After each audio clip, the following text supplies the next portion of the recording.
You know who made it.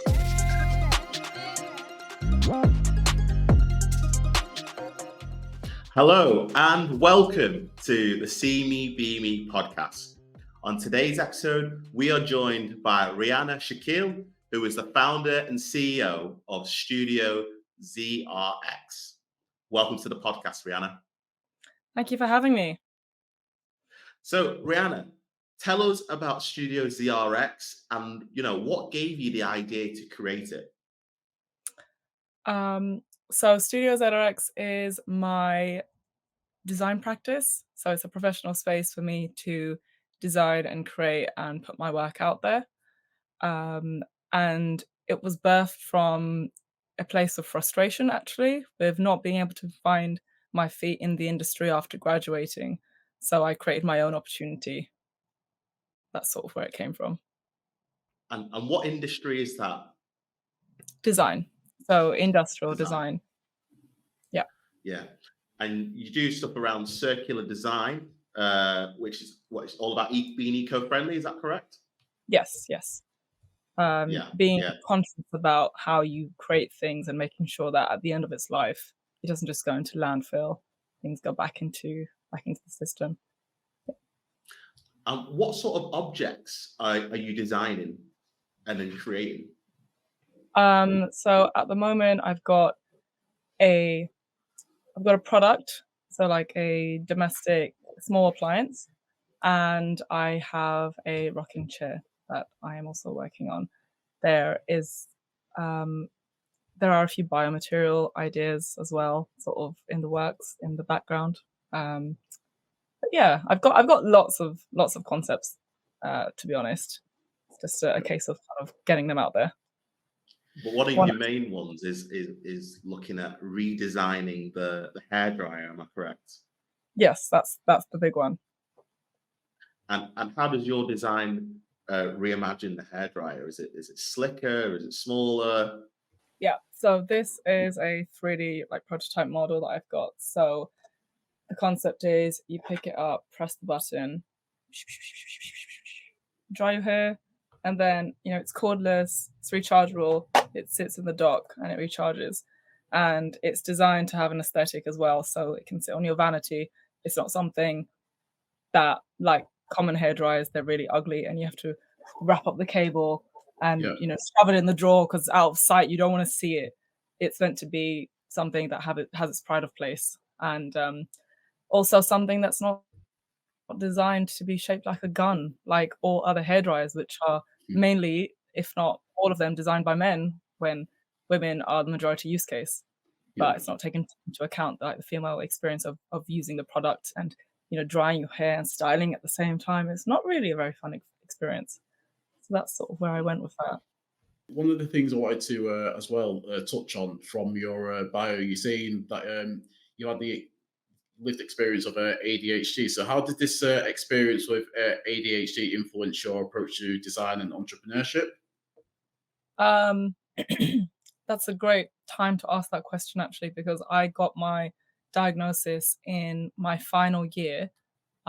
University was a really rocky road for me. I spent 5 years plus a year off, so total of 6 years, and I transferred unis. So it took me almost like 5 to 6 years to do my undergrad because I was undiagnosed the whole time, right? So I was struggling. No one knew what the situation was, and I self-sought my diagnosis in the final year in it was like around March, April. Like I got DSA because I needed all the help I could get, and then through that assessment, I some things came up that I did my own research on, and then it led me to ADHD, and I was like, right, this sounds very familiar. This sounds like me. I did like a lot of research into that, so I got a learning diagnosis in April 2021. I graduated August 2021, and then a month later, I was able to get a psychiatric diagnosis, which enabled me to get medication if I wanted to. And I wanted to see what it could do for me beyond academia, because that's like the hardest part, right? And since being medicated, that actually led to, well, long story short, I think I can say that I've been thriving since being medicated. Like it gave me the energy to be in pursuit of all of the things that I'm doing now. It gave me yeah, energy that I didn't really have, because ADHD, there's different forms of it. You have combined type ADHD, which is inattentive and hyperactive at the same time. And hyperactive doesn't necessarily mean you're bouncing off walls. It kind of means you're hyperactive in your brain. Yeah. Um, so it shows up differently for everyone. And I had so many ambitions and things I wanted to do, but I could never get myself to do them because I lacked with like initial activation energy. But yeah, I think that was like a good foray into giving me the go-getter sort of mentality that I have now. I think. I mean, I always have been that, but it definitely helped. It's like the Lucozade that people had. You know, caffeine didn't work on me. I'd drink a coffee, go to sleep. I needed what everyone else had, and I got that through medication. And especially you were part of that generation where, you know, you were attending university during the COVID pandemic and you couldn't go in, and all your lectures are online. How did that cause any, was that a problem on, you know, on your Massively, studies or on your life as well? massively. It was really bad timing because after all the adversity I had already faced, I transferred into another university, and I was hoping to have a fresh start. Come like the second week of March, they tell us go home and not to come back. And that was supposed to be my big break, my fresh start, you know, Yeah. starting again. So, and that led to like a knock-on effect because the workshops were closed for over a year. I studied product and furniture design. That's a practical degree. You need to be in the workshop. Yeah. That affected my portfolio. My portfolio was lacking. It was there's nothing in there of merit that's not like a render. It doesn't prove my abilities in the workshop, you know, working with wood or any other materials. So I wasn't able to find a job in my discipline. And even if there were, not that there were very many jobs post COVID, but Yeah. I would be competing against people who had a better portfolio, and it just didn't really work for me. And that's what led me into thinking, well, you know what, I'm not getting hired. I need to create my own opportunities. If no one's going to hire me, I'm going to hire me. I'm going to start a company. So, and then Rihanna, you briefly touched on this in terms of the hairdryer. It's mainly made by men, but it's mostly used by women. But in terms of your experiences where you are now as a mentor and an advocate, what changes do you hope to see in the design and STEM fields to support, say, neurodivergent individuals? I think there needs to be more education and more understanding Yeah, about neurodivergence and for people to not be so dismissive of it. yeah, Um, everyone has a variety of like diversity in their brains, yeah, and people need to kind of go down to the root. For example, with ADHD, a lot of people don't actually know the science of it. They know what they see in the media that, oh, people are, you know, ditzy or scatterbrained or, yeah, you know, forgetful, they're like late everywhere. ADHD is a 30% underdevelopment in the frontal cortex of your brain, which is what controls executive function. yeah, Executive function is responsible for things like prioritization, organization, time management, planning, deadlines, things like that, which are very normal for most people. That is the part that there is a 30% like underdevelopment. yeah, So it's no wonder that that's something that I'm going to struggle with. People don't really know that. There's also a lack of neurotransmitters in the, is it neurotransmitters? The way I like to describe it is there's dopamine, but there isn't enough Ubers to get the dopamine to where it needs to go in the brain, in the body. And you need dopamine for things like starting a task. It's not just the reward hormone. You need it for like activation energy. There's so many times where I want to do something, but I couldn't get myself to do it because I don't have that energy to start. Like, you know, a regular person will say, I'm going to write the essay, and they say that and then they write the essay. Now I have to get there first, and yeah. that's what the medication does for me. So I Oh, would hope to see people having more compassion, um, being more inclusive, because if you're inclusive overall from the get-go, then you don't need to differentiate and be, oh, I'm going to treat you different. I'm going to treat you special. Yeah. If it was inclusive the whole way around, then we wouldn't have to feel like, oh my God, I'm asking for too much. Am I asking for too much? Or be too afraid to ask for the help that we need. We have to end up being advocates for ourselves, which is draining. Completely. Yeah, I can see that, and I feel that as well. And talking about that activation energy, obviously that was needed to apply for roles in the industry. And you know what? Reading about you, you faced a lot of initial setbacks and not being able to get roles within the industry. And this is obviously why you started Studio ZRX and you've been doing loads of masterclasses and trade upskilling yourself, which has been handy for you setting up the business. Now, you've taken a very proactive approach into doing that. So for another young person listening to this who may be a similar age or even younger, what advice should you give to them who might be dealing with like similar disappointments? I would say to go forth and look for opportunities. And there are lots and lots of opportunities out there, but it really is where you're looking for them.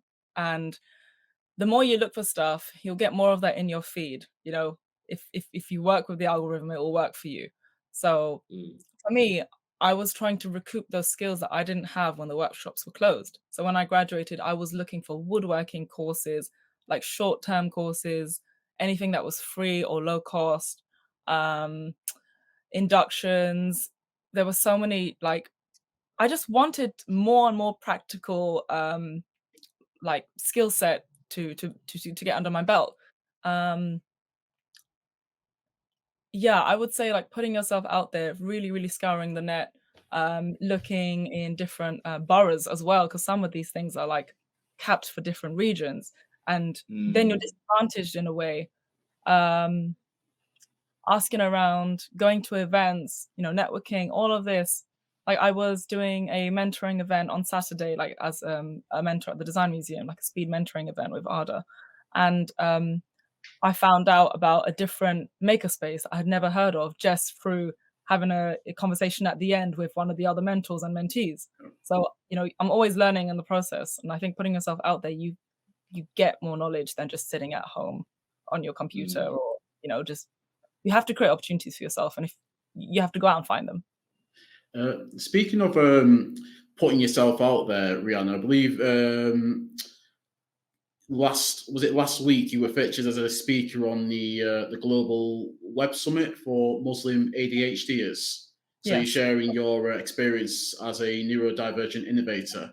So I was just wondering, through doing activities like that, how do you see your story impacting others with similar experiences?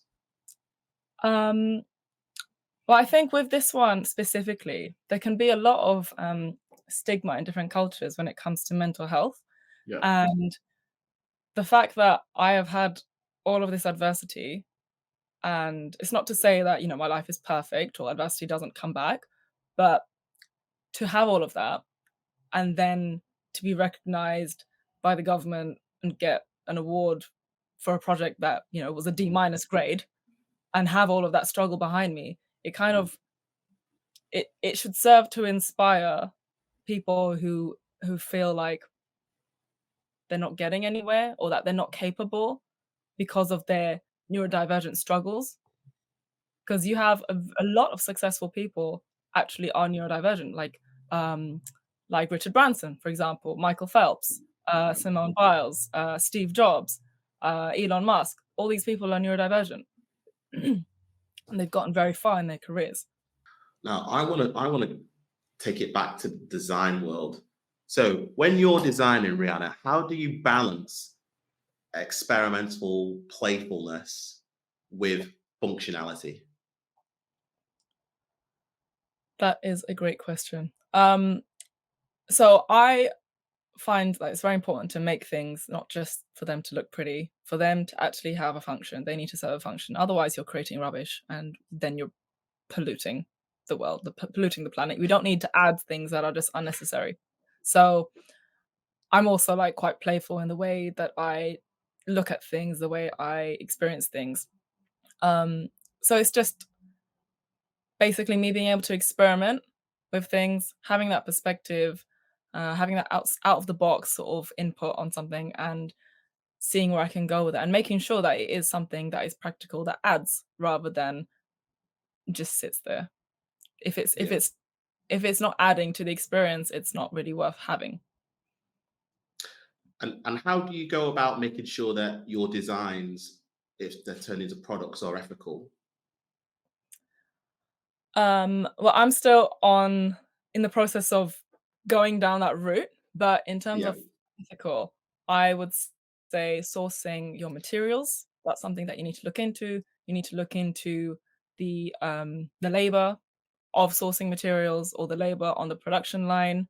Um, Looking at simple things like even if you go back to sustainability, like the life cycle analysis, which a lot of companies are starting to incorporate into their products. Um, does it harm people? Is it harmful to the environment? Is it harmful to society? I think that's pretty much where it goes, I think. But mainly sourcing of materials and labor. But just making sure, Mhm. like, as things would be fair trade, can you say that the whole from start to finish, the thing that you've designed has gone through that process? Mm, mm. Now, Rihanna, I mean, again, just looking through your bio, you ended up winning the UKRI Young Innovators Award in 2022-23, which is a big achievement. So just want to Thank you. say congratulations to that. But how has this award shaped the direction of your like research and development, and what are your aspirations for the innovative concept that you're working on? So the award gives you a package of you have 5K, which Yeah, is for research and development purposes. You have to account for every penny you spend on that. You get your living allowances covered. So they essentially pay for you to work on this project 2 days a week at the UK living wage for a year. yeah, So that provided me with the ability to actually focus on this project, not having to work, extra shifts or side gigs to be Yeah. able to afford to live, which was a really, really valuable thing. A lot of people, you get prize money. There are so many opportunities where you get prize money and it's just, you can blow it very quickly. Um, but I mean, 5K in the grand scheme of things, it's not a lot of money. But when you have that backing of your living expenses covered for you, it it it makes a big difference. Um, and you also get one-to-one mentoring and business support, like tailored to you. okay, And that has been that has been more important and more valuable, I think, than the money. Um, like I'm it's just come to an end, this project, and it feels really bittersweet.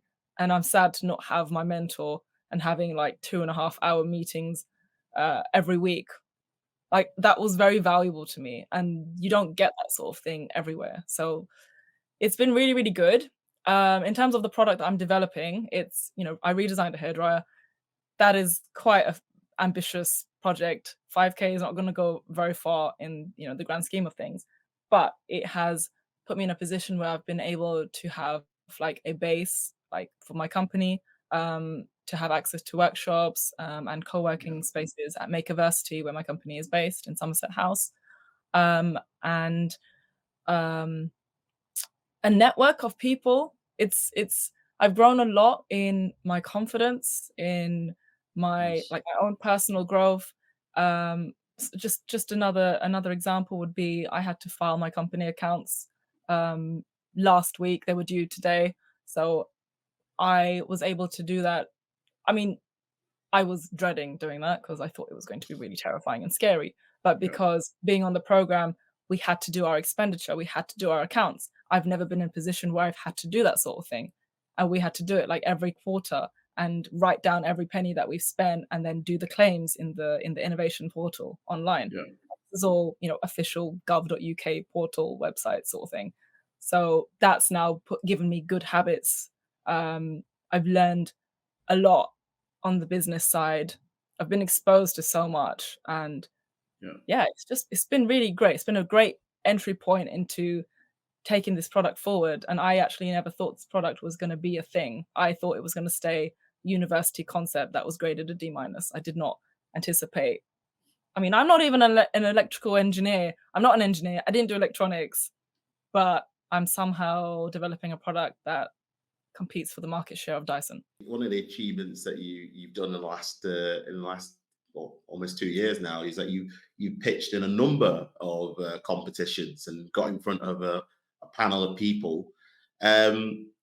What advice would you give to a young person, even an adult? Somebody might be looking at a career change and wants to go into entrepreneurship, and they're going to have to go down the route of pitching for investment or funding. What useful tips would you provide to them? Practice.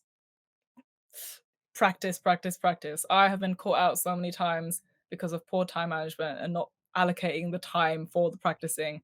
And it's cost me because I know that I could have done so much better if I actually practiced. But then there's also the whole, waiting to do things till last minute, so the pressure is there and then you do them.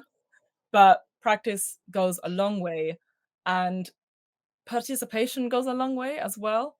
Yeah. Giving it a go every time you do something, even if there isn't like a good outcome or you don't win or you don't get to the next point, you learn in the process.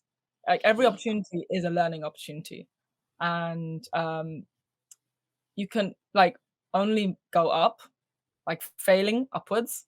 I don't go into these things assuming I'm going to win. I don't go into them assuming I'm going to lose. I just don't have expectations. And I think it's carried me far, carried me in good stead, because if you have expectations, you get disappointed. But with every opportunity I've had, I have learned, I have refined. I can use that to inform the next one. And it's all about learning, really. If I win, then that's a bonus. But I know that I'm capable and I've gotten far enough into being like shortlisted in semifinals, being in semifinals, being in finals. Haven't like won yet. Obviously, that like what I've got under my belt right now is the Young Innovators Award. That was a win.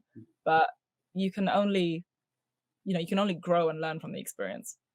Yeah, I agree, and I think it's the more you come out your comfort zone as well, the better you grow, the better you become as well.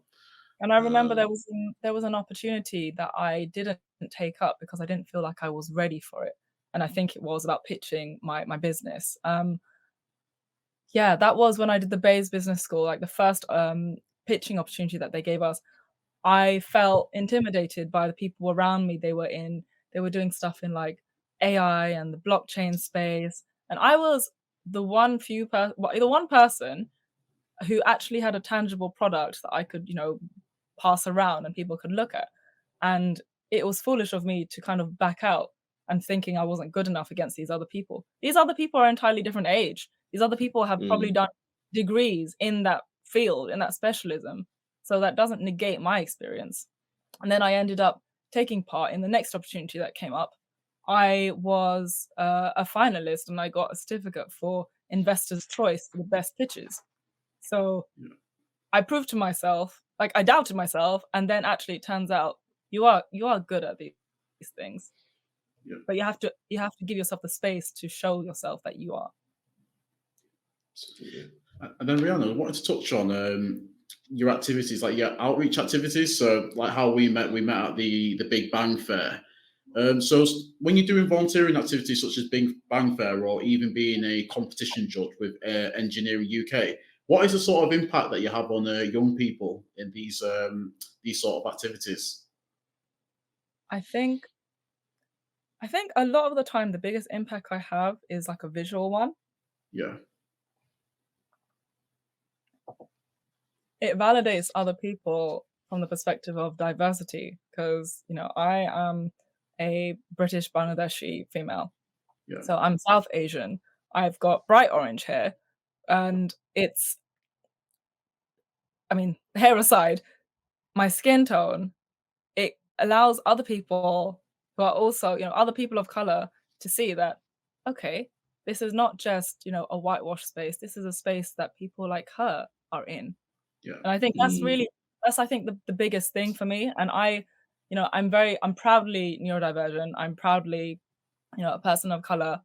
I kind of wear my identity on my sleeve. I am very, I am me. I'm very authentic. I actually don't really know how to behave otherwise. Behaving otherwise, especially as a neurodivergent person, that's far too much mental energy. Like masking and trying to pretend that, I'm, prim and proper and whatever. No, that's too much. Authenticity, I think, is something that I really kind of platform for, and that people can take away from seeing me in different spaces. Because I wish I saw people like me when I was that age. You know who made it. What we're going to do now, Reianna, is head to the bonus questions part of the podcast, where we're going to ask you 3 fun questions.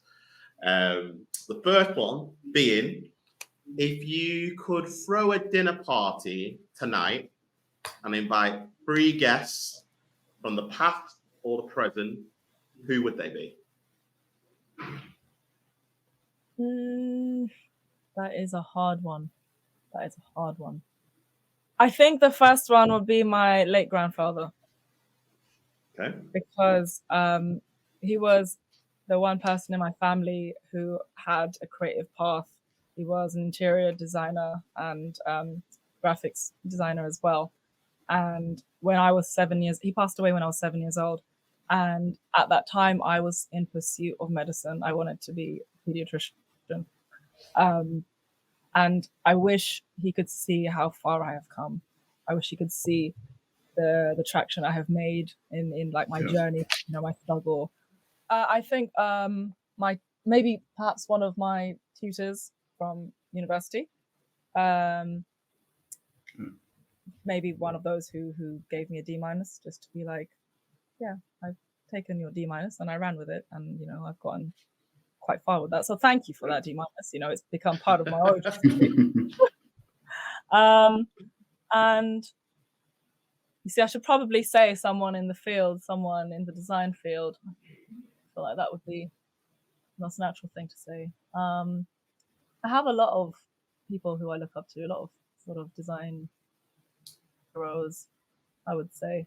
Sebastian Conran, perhaps. Okay. He's quite prolific in the industry. Son of Terence Conran, and that kind of ties back to my affinity and my connection with the design museum. Yeah, I'm sure there's plenty more people. But that one I'd have needed some more prep for. Yeah.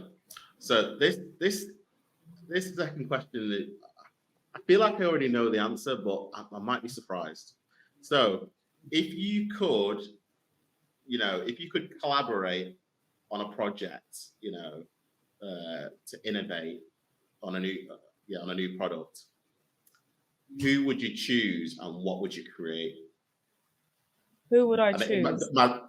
It could be past or present. Collaborate with any designer or innovator from past or present. Who would you choose and what would you create? I think what comes to mind for me is perhaps Joseph, because they're a design brand that I remember learning about when I was doing GCSE product design.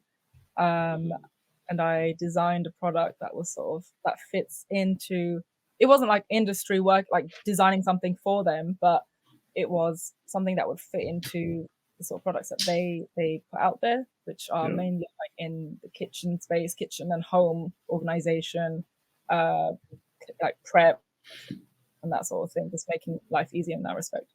And I know some people who are based in the space where I'm based at Makerversity who actually do work with Joseph. And I think that would be a cool company to sort of actually, from that point of learning of them and thinking, oh, they're a cool company to create a product with them. That would be cool. I had the product, right? So I remember, okay, it's a bit of a crazy one, but it was something I designed in GCSE. I don't know, it would probably need some updating. It was like an apparatus that you put on the side of your pot, and it was adjustable to the size of the pot. And instead of continuously stirring the pot, if it needed continuous stirring, I was inspired by my grandma who had carpal tunnel and like arthritis. And if she was making this, there's a dessert called halwa, which is made with like semolina, and you'd have to constantly stir it, otherwise, you know, it will get like coagulated, and it wouldn't be right. You have to kind of constantly, while it's on the heat. And that's a lot of effort, and that's, you know, quite painful, but it was like pride and joy of hers to like make the sweet foods, and, you know, to treat us on special occasions. Yeah. So, you know, you'd insert like a utensil and secure it in there, and then there would be like a wire frame, and it would sort of just do the stirring for you, like an automated thing. I'm not sure if things exist like that to help at the moment, but something along those lines is what I'd be going for.